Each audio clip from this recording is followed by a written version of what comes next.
Muchas gracias, Juan, por esta invitación y muchas gracias también a todos los voluntarios que hacen posible la celebración de este congreso, a todos los que asistís y especialmente a los ponentes que me han precedido, porque han puesto el nivel bastante alto, que me va a ser muy difícil superar. Estamos en un congreso de filosofía y podríais preguntar, bueno, ¿qué hace un matemático como yo hablando en un congreso de filosofía? Y bueno, pues pensaréis, pues este señor será profesor o se dedicará a la educación y algo tendrá que ver con la educación y la filosofía. Y entonces os contaré, pues mira, va a ser que no, porque mi currículum, mi experiencia laboral ha estado, empecé en el área, he trabajado en el área militar, sí, aquí donde me veis,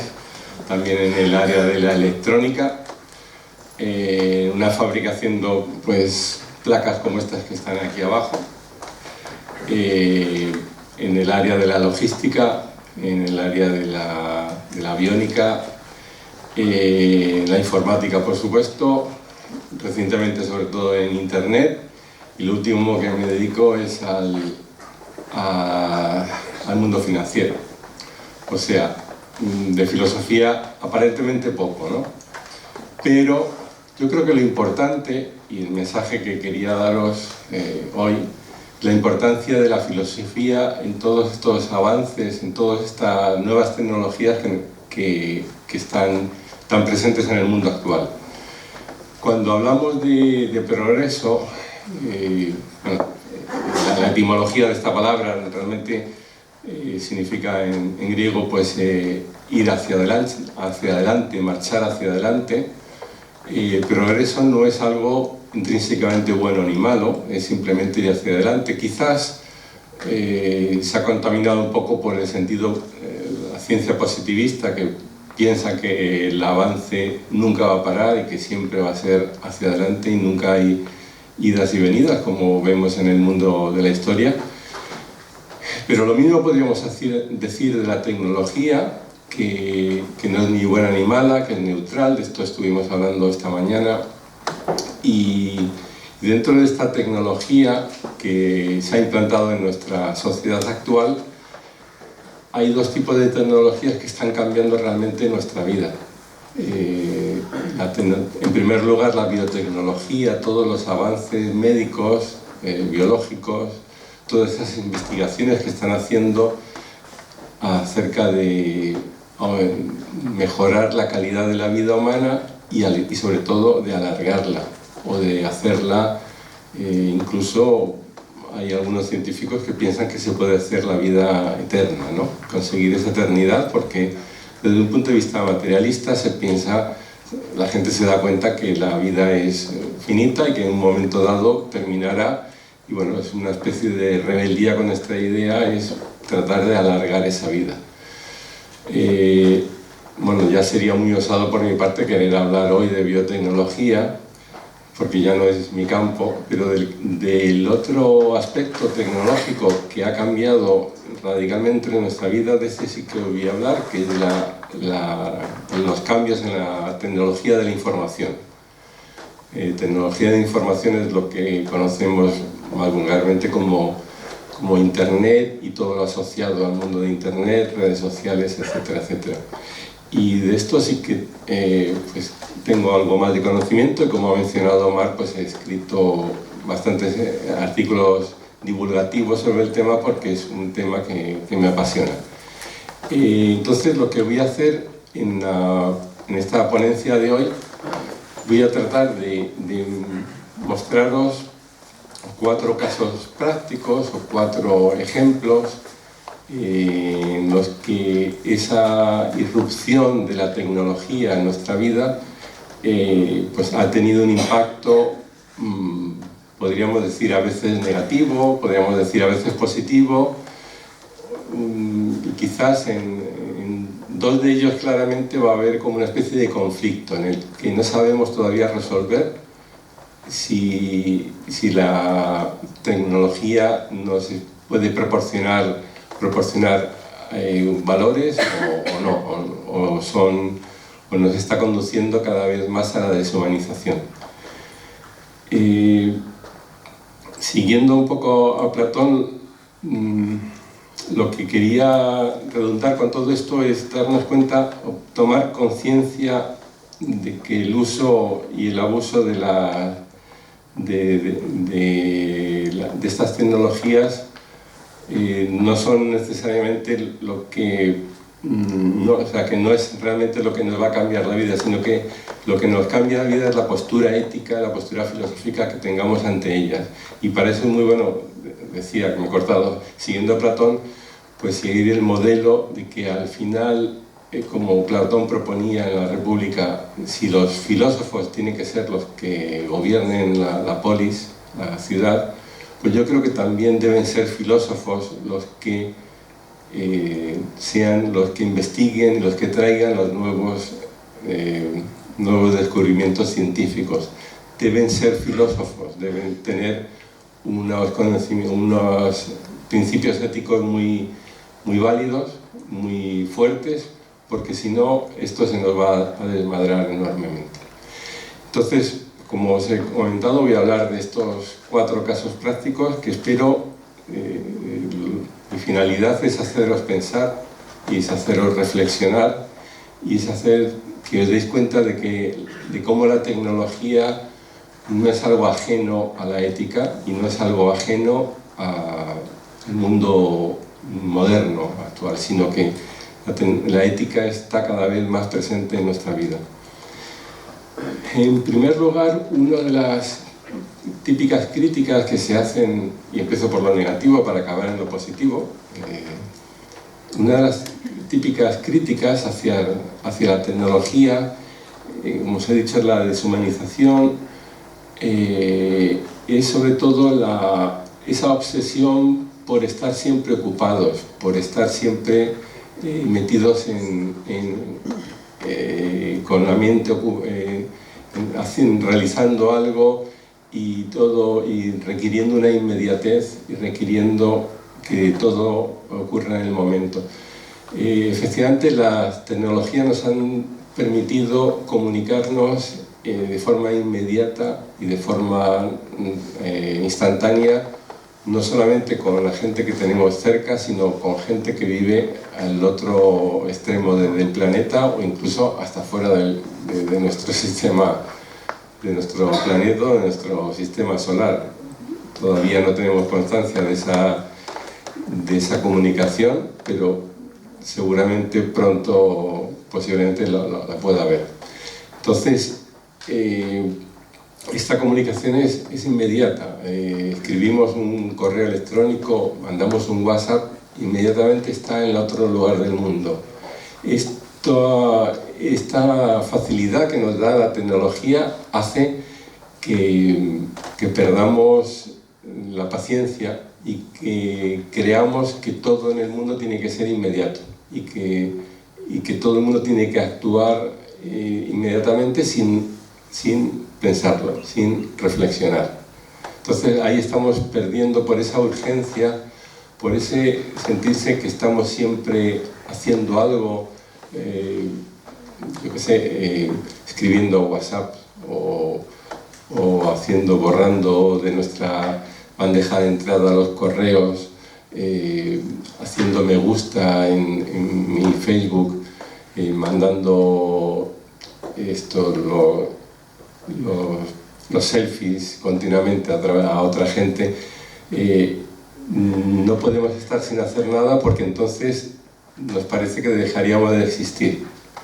Eso al final lo que nos está convirtiendo nos está externalizando demasiado. No estamos viviendo hacia adentro, sino que estamos viviendo hacia afuera. Estamos viviendo hacia lo externo y no poblando nuestro pensamiento y nuestra mente con ideas nuestras, sino con todo lo que viene de fuera. Esto ocurre, yo soy un caso palpable de esta mala utilización de la tecnología, porque he vivido con ordenadores o con si decía Mark que desde el año, no sé si 92 o 91, ya estaba trabajando con Internet y desde antes con los ordenadores, imaginaréis que estoy bastante contaminado.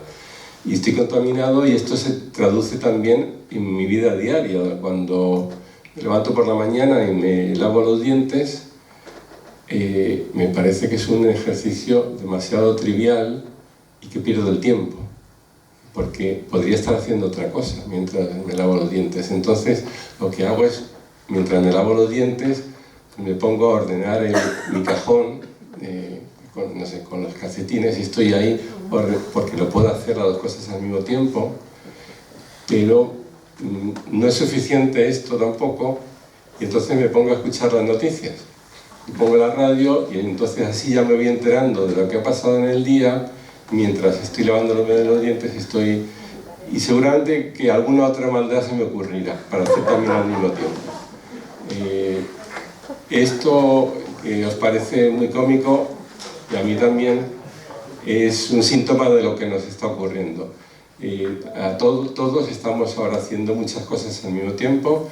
Bueno, no quiero señalar, pero hay muchos que están por ahí whatsappeando y escribiendo cosas por ahí. Bueno, espero que estén tomando notas y que estén muy concentrados, o directamente no les interesa y están con la mente en otro lugar, igual que yo estoy cuando me lavo los dientes con la mente en otra parte, o en otras dos partes. Esto tiene un riesgo, este tipo de vida tiene un riesgo que es un riesgo filosófico. Cuanto más nos conectamos, cuanto más vivimos hacia afuera, menos vivimos hacia adentro. Tiene otro riesgo. Esto nos está convirtiendo en seres mucho más superficiales. Ser un ser superficial no es simplemente que no tengas hondura, que liso y que no llegue, que pases, que ni fu ni fa. No solamente eso lo malo, sino lo malo es que cuando somos superficiales no tenemos cabida para albergar nada, para albergar nuevas ideas, para guardar nuevas experiencias, para llenar nuestro mundo interior. Y bueno, yo sé que os estáis sorprendiendo de que un matemático esté aquí hablando de mundo interior y de cosas así, pero realmente yo he cambiado mi vida, también como decíamos esta mañana, me he arrepentido de que me gustaran los toros y ya no me gustan los toros, pues lo mismo, me he arrepentido de ser superficial y ahora trato de llenar mi vida, porque si soy superficial no voy a tener ninguna vida interior, no voy a tener nada que guardar y nada que recoger para esas vivencias especiales que son las que nos dan sentido a la vida. Voy a beber un poco de agua, con permiso.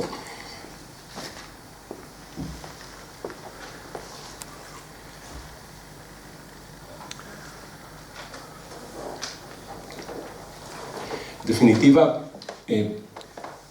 actuando de esta manera perdemos, con la tecnología nos hace perder profundidad de pensamiento y nos hace también perder relaciones con las personas, porque al final del día la vida humana consiste en comunicarse con los demás.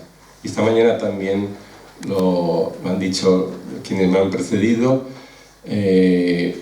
la vida del hombre es social y no está aislada, no puedes vivir uno solo consigo mismo, sino que somos personas, somos entes éticos en cuanto nos relacionamos con los demás, en cuanto tenemos una vida, una comunicación plena con los demás.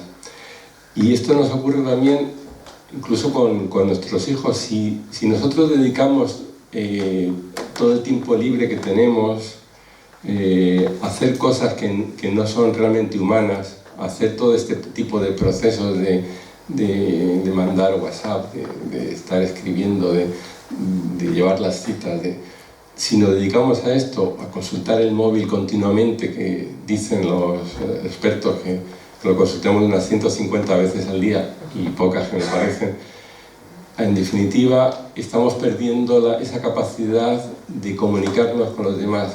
Si para todo necesitamos a un medio, una pantalla, para poder entrar en relación con los demás, ahí algo está fallando. Si no somos capaces de mirarnos a la cara y de hablar con otras personas, y todo esto lo hacemos a través de una pantalla, yo creo que estamos deshumanizándonos. Y no nos extrañe que nuestros hijos, los niños que vivan en este entorno en el que estamos tan deshumanizados, no nos extrañe que ellos se vuelvan también maquinales, que se vuelvan automáticos, y que pierdan esa capacidad humana de pensamiento, de comunicación, de reflexión, etc. Y como caso ya paradigmático, como caso ya extremo, os contaría un experimento que se hizo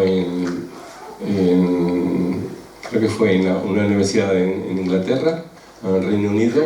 Es un artículo publicado en la revista Science en julio del 2014, tiene unos cuantos años, y es un experimento realmente impactante. Lo que quisieron comprobar es la capacidad que tiene el ser humano, o las distintas personas, de estar a solas consigo mismos. Entonces el experimento consistía en que ellos les proponían, repitieron el experimento numerosas veces con distintos tiempos, con distintos personajes, con gente con más o menos estudios, pero en definitiva consistía que a una persona lo aislaban en una habitación, le dejaban entre 5 o 10 minutos a solas en una habitación en la que no había nada, en la que estaban solos consigo mismos. Y entonces le decía, mira, el experimento es ver qué es lo que haces tú en este tiempo que no tienes ninguna otra cosa que hacer. 10 minutos a solas contigo mismo.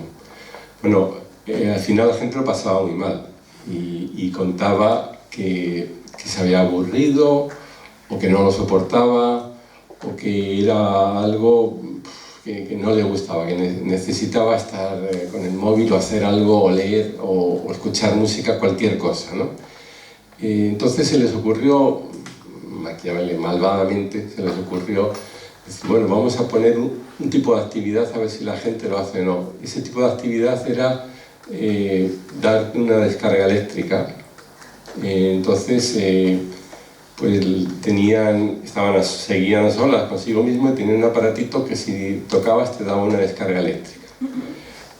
A los que hicieron este experimento les explicaron bien claro, mira, el experimento no consiste en ver tu capacidad de resistencia al dolor, no consiste en ver si eres capaz de aguantar más o menos dolor, es simplemente ver qué es lo que haces cuando tú estás a solas contigo mismo, y bueno, ahí tienes un aparatito. Bueno, la mayoría de la gente prefería, en lugar de estar aburrido sin hacer nada, estar accionando ese aparato que le daba la descarga. Todos lo probaron al menos alguna vez, hubo alguno que lo hizo hasta 100 y pico veces porque se aburría directamente.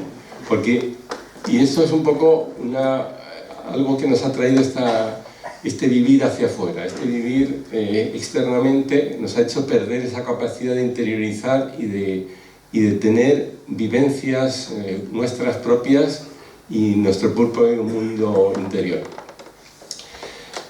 Vamos con el segundo caso. Yo lo pondría ya más vamos avanzando a un lado más neutral, que es un ejercicio, yo lo traduciría como un ejercicio de transparencia. ¿Hasta qué punto? ¿Hasta dónde llega la transparencia? ¿A dónde llega la privacidad? Este primer experimento, pues ya nos habla de él Platón en el segundo libro de la República, cuando habla del anillo de Giges, si no recuerdo mal. Es un anillo que da la invisibilidad y que se lo encuentra un personaje que se llama Giges. Entonces este anillo, pues si le da la vuelta, es capaz de ser invisible e inaudible a todos los demás. Y bueno, pues este personaje, Giges, lo utiliza para conseguir seducir a la reina, expulsar al rey y hacer convertirse él en el rey de aquella ciudad o de aquel lugar.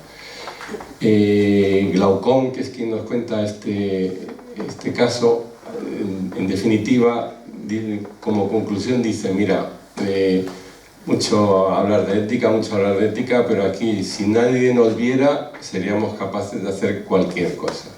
Si no somos observados, aquí no hay ética que valga, porque puedes hacer cualquier maldad. No va a tener consecuencias, nadie te va a descubrir nunca. A lo cual Sócrates le contesta que bueno, pero que realmente la persona que obraba así no era ética, no era justa. Esta misma idea del Gigias de Platón luego fue puesta en práctica por otro filósofo, no recuerdo si es del siglo XIX o del siglo XX, Bentham, que se le ocurrió hacer una cárcel que él llamó panóptico. Panóptico significa que lo ve todo. Era una especie de cárcel circular en la que todos los presos que estaban en la cárcel sabían que podían ser observados. Pero no sabían ni cuándo, ni cómo, ni quién, pero que les podían ver, que podían.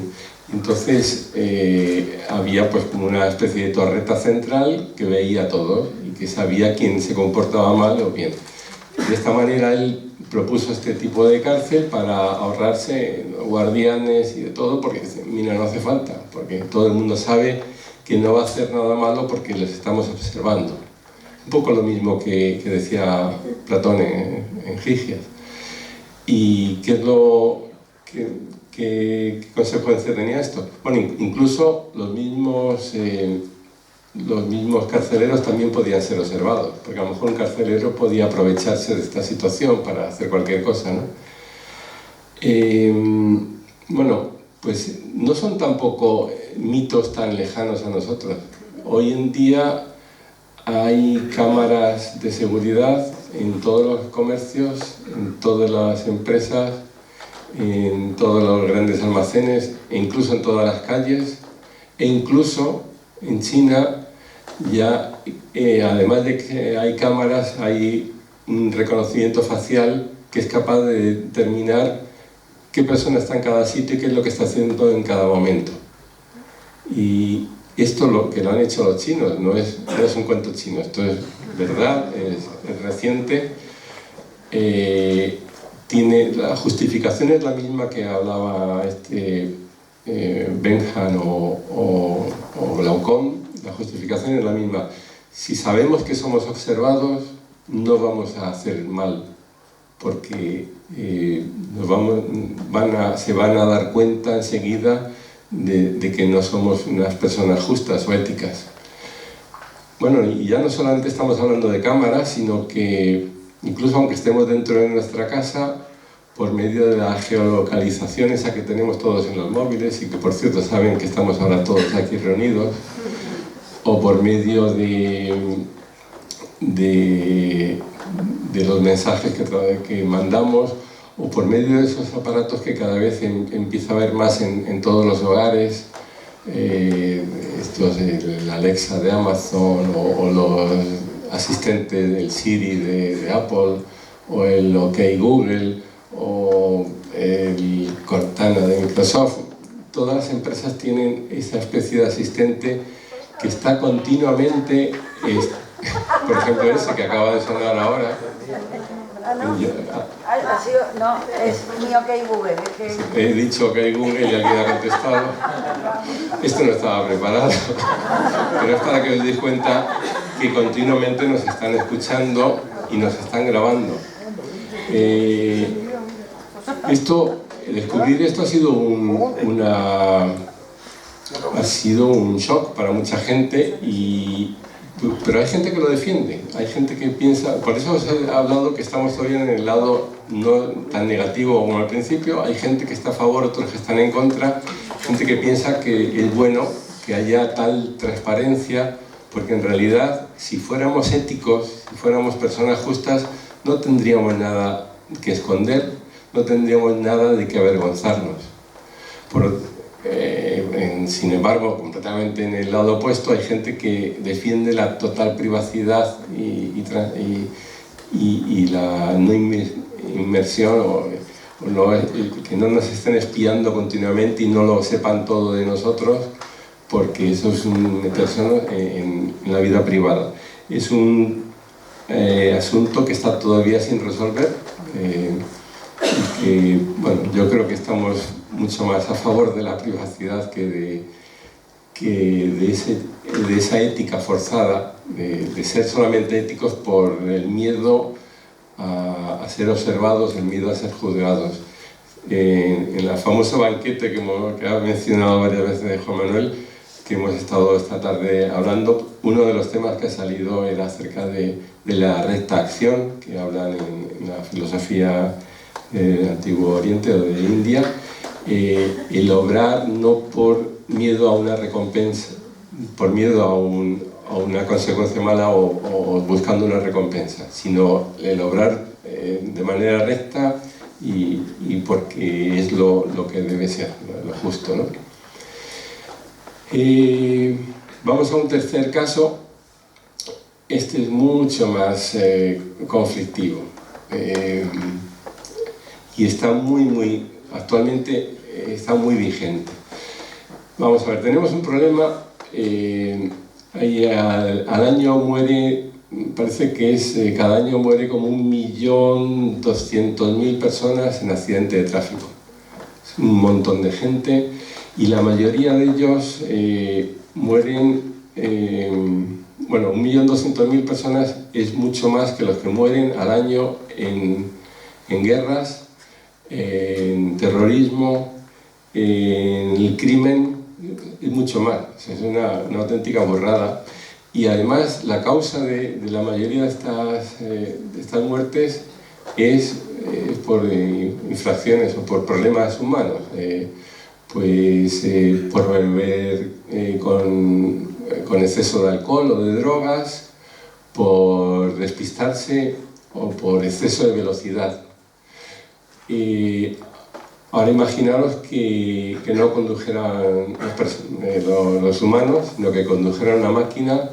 Si fuera una máquina la que condujera, tiene otros problemas, pero desde luego la máquina ni nunca va a estar borracha, ni nunca va a estar despistada mirando su móvil, desgraciadamente ha habido accidentes de esos, ni nunca va a superar los límites de circulación, porque le vamos a decir que no lo haga, simplemente se lo vamos a decir que no lo haga.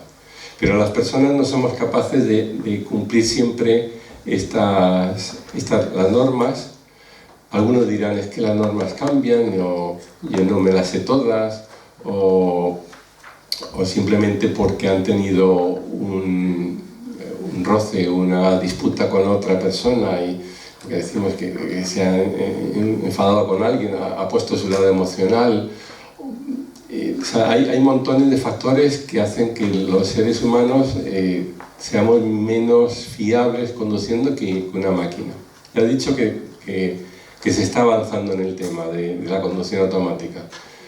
Pero es que hay otro tema todavía más interesante. Si todos los vehículos fueran conducidos por máquinas, imaginaos, hay muchos accidentes que ocurren porque no nos comunicamos bien con los otros conductores, o pensamos que el otro iba a adelantar, o hemos llegado a un cruce y creía yo que tenía la preferencia y el otro no.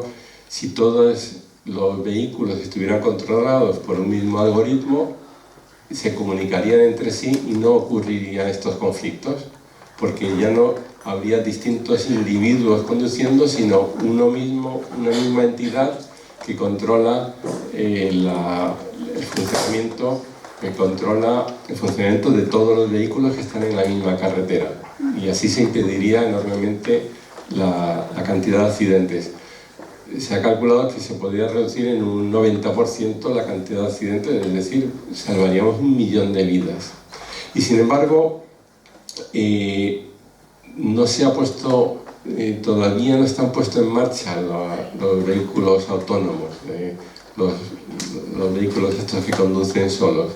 Y una de las grandes razones, aparte que están tecnológicamente cada vez avanzando más, pero una de las grandes razones por las que no se han puesto todavía en marcha de manera masiva es por las implicaciones éticas a las que conlleva la utilización, la existencia de vehículos autónomos. Porque, claro, en algún momento puede haber algún accidente, puede haber alguien que tenga un accidente, que muera o que quede herido, y ahora, ¿cómo vamos a depurar la responsabilidad? ¿De quién era realmente la responsabilidad de ese accidente? ¿Es de la persona, del dueño del vehículo o del que lo conducía, realmente no conducía, que estaba ahí? ¿O la máquina le había dejado alguna autonomía? ¿Es del fabricante del automóvil? ¿Es del fabricante de los sensores, que a lo mejor no ha funcionado bien? ¿Es el que ha diseñado el algoritmo? No es de nadie. ¿De quién es la culpa? ¿Sí? Porque si hay un accidente y hay no sé, hay muertos, pues la justicia va a tratar de poner esto en claro, quién es el responsable. Han llevado un experimento, han puesto en práctica un experimento del MIT con una sociedad que se llama la Artificial Intelligence Fund o algo así. Han puesto un experimento para que os deis cuenta de cómo la tecnología también está ayudando al desarrollo de la filosofía.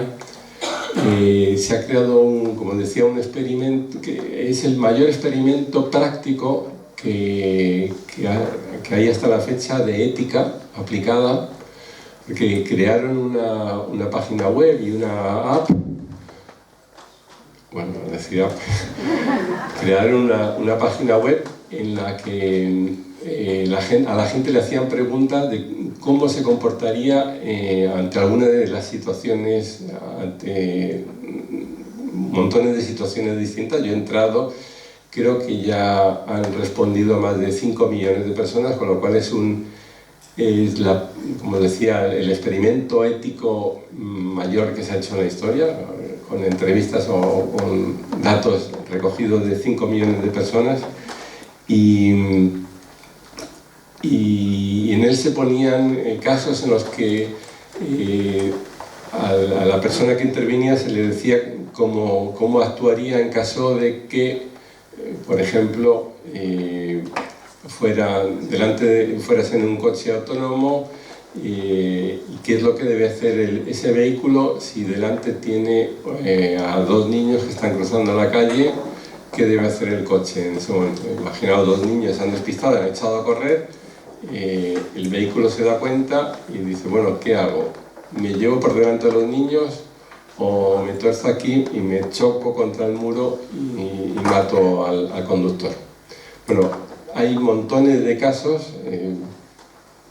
Si queréis podéis entrar, el sitio web se llama moralmachine.mit.edu, la máquina moral, es como se traduce en español, y en esta máquina moral te hace preguntas de este tipo, preguntas prácticas, con muchas casuísticas, y han llegado a algunas pocas conclusiones, diciendo, más o menos, casi todo el mundo está de acuerdo en que si hay un accidente y entre elegir atropellar a una mascota o a un ser humano, pues eligen atropellar a la mascota. Entre elegir atropellar a una persona o a 5, eligen atropellar a una. Hay así muchos más casos. Lo que es curioso es que en ningún momento ha habido preferencias, y esto también lo comentábamos esta mañana, cómo ha evolucionado nuestra sociedad. No hay un factor discriminatorio en razón del sexo de la persona, no había preferencias, como no sé, si esto lo hubieran preguntado hace 500 años, a lo mejor, pues desgraciadamente la gente hubiera elegido más atropellar a una mujer que a un hombre. Bueno, como decía esta mañana, se nos ha ido Luis, pero eso sería una auténtica burrada, y efectivamente todos estamos de acuerdo, es una burrada. Nadie hubiera elegido eso, nadie hubiera elegido atropellar a una persona por su raza, nadie hubiera elegido, o sea, elegir a uno u otro en función de su raza, o elegir a uno u otro en función de su aspecto físico, una persona delgada o atlética frente a uno gordo obeso, a una persona pues incapacitada frente a alguien. Y sí que había un poco de diferencia en cuanto qué prefiere la máquina, o qué le decimos a la máquina que prefiera, si atropellar a un joven o a un anciano.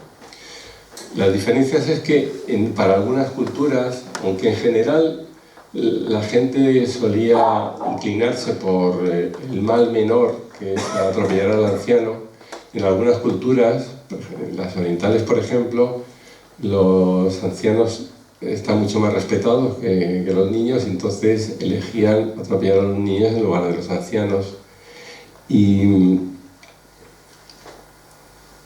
como vemos, el problema es tremendamente complejo. No hay una clara definición. Eso no quiere decir que no se puedan imponer un tipo de normas que puedan regir el funcionamiento de esta tecnología, de estas máquinas, que, como os digo, yo lo he puesto en mi lado de los problemas todavía sin resolver, de los conflictos que no sabemos cómo resolver. Y de hecho, pues en Alemania son los que más han avanzado en este asunto, han creado, pues impulsado por el Ministerio de Transportes, han elaborado una guía ética que rige el funcionamiento de los coches autónomos y que, bueno, pues quiere instruir a los fabricantes de coches autónomos pues el tipo de decisiones que tienen que tomar. En esa guía han participado no solamente ingenieros, sino también profesores de filosofía, también gente relacionada con el derecho y bueno, pues los representantes de los fabricantes, de los consumidores, etc. Como decía, el problema es complejo. En general os decía que se tiende más a regirse por el número, cuanto menos gente atropelle es mejor. Hay un caso también polémico o también discutible en donde priorizar. Si hay imaginaros que vamos en ese vehículo, voy yo solo, es un único conductor, y ahora atraviesan un cruce dos niños, pues está claro que según la opinión mayoritaria de la gente, pues lo que hay que salvar es la vida de los dos niños en lugar de la mía. Pero ¿y qué ocurre si los niños no son dos niños, son dos personas y están cruzando el semáforo en rojo? O están haciendo el gamberro. Ahora, ¿cómo hay que actuar? ¿Cómo tiene que actuar ese vehículo autónomo? Ya os digo que estamos dejando nuestro poder de decisión en manos de una máquina. Y a esa máquina hay que enseñarla bien, hay que enseñarla con principios éticos válidos y universales, porque de ello va a depender cómo se comporte esta máquina que no tiene poder de decisión por sí misma. Entonces, si alguien se salta las normas, si está haciendo el gamberro, si está haciendo un delito, si está, yo qué sé, atravesando la carretera para hacer una hoguera en mitad de la carretera, ¿es lícito atropellarlos? Pues ahí vamos a entrar en polémica, ¿verdad? ¿No? Y estamos pensando todos en lo mismo. Bueno, pues este es otro punto sin resolver. Y por último, el cuarto caso que os quería traer, que lo he puesto así en el lado positivo, es toda la influencia positiva que está trayendo la tecnología, que está alterando o modificando nuestra forma de, nuestro enfoque vital, nuestra forma de vivir. Yo creo que el caso más paradigmático es la forma del trabajo, lo que llaman el trabajo colaborativo, el trabajar en equipo. Esto que es, claro, yo no voy a descubrir nada nuevo, no voy a decir, no voy a atribuir que esto es uno de los valores que ha traído la tecnología, y no sé si aquí entre el público habrá gente que desarrolle software y que maneje pues, el GitHub, y que sepa que todo se comparte, que todo se sube ahí a la nube y todo el mundo está al tanto y va siguiendo los desarrollos de todos, y todos lo podemos ver y podemos colaborar, y realmente es algo mágico, es algo extraordinario, pero para un filósofo no es algo nuevo, porque siempre hemos hablado, y esta mañana lo comentábamos, de que la vida es cooperación y es colaboración, y que no podemos vivir solos en el universo, que el sentido de nuestra vida es la relación con los demás, la convivencia con los demás. Bueno, esto lo saben muy bien los informáticos, lo saben todos los desarrolladores, y todo el desarrollo actual ya no hay viejos, como en la antigüedad, genios que hacen todo ellos solos, sino que todo es un trabajo en conjunto de varias personas. Damos cuenta que hemos pasado de ese ideal del Renacimiento en el que había grandes genios que sabían de medicina, de matemáticas, de geometría, de arte, sabían de todo.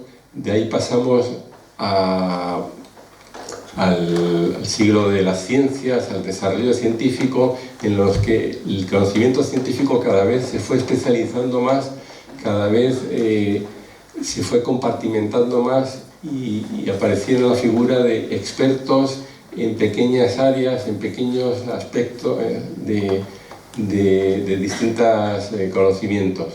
Se fragmentó ese conocimiento y ya no había esos genios del Renacimiento que sabían de todo un poco. Bueno, pues esa situación yo creo que se está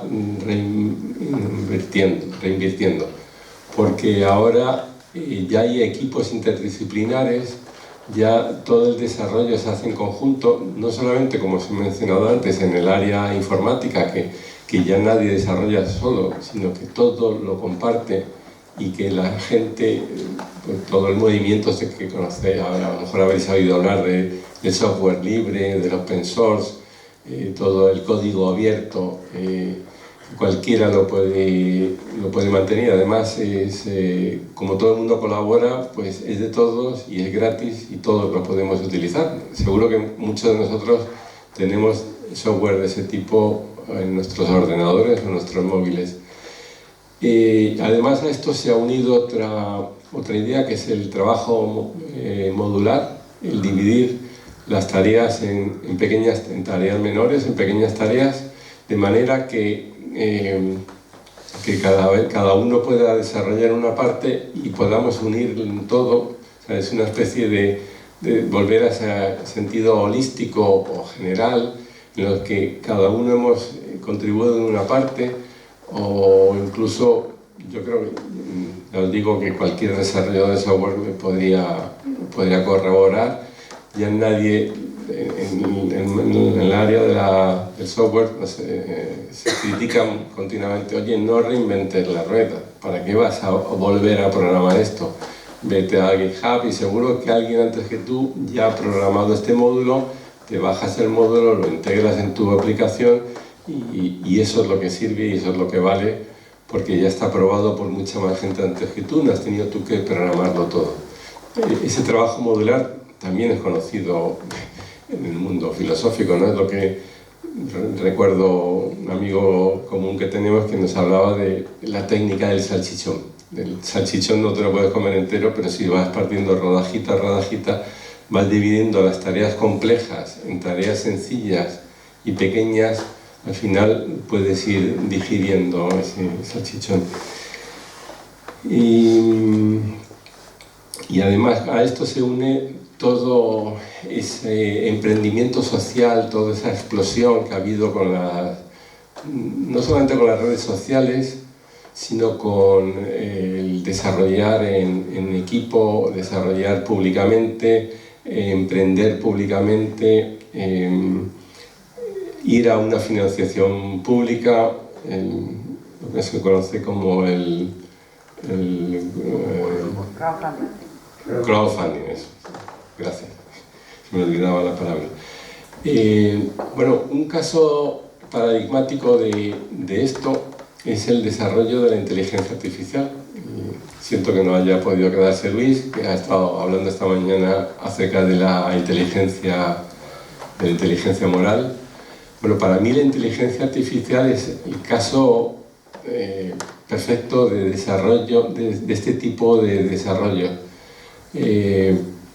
Porque ha sido desarrollado de una manera multidisciplinar. Han intervenido no solamente programadores o matemáticos, sino neurocientíficos, psicólogos, incluso filósofos, ¿no? Porque estamos viendo varios ejemplos en los que la inteligencia artificial, este control de los algoritmos, que son los que están rigiendo nuestras decisiones, pues están cada vez más presentes en nuestra vida. Yo creo que lo importante es no dejar, tener conciencia de que de que los algoritmos pueden tomar decisiones por nosotros y de que tenemos que cuidar ese desarrollo de la inteligencia artificial para que los algoritmos tengan dentro de sí conceptos éticos, que los filósofos no estemos alejados, o no estéis alejados, yo me acabo de incluir, no estemos alejados en estos desarrollos y exijamos a las empresas que están desarrollando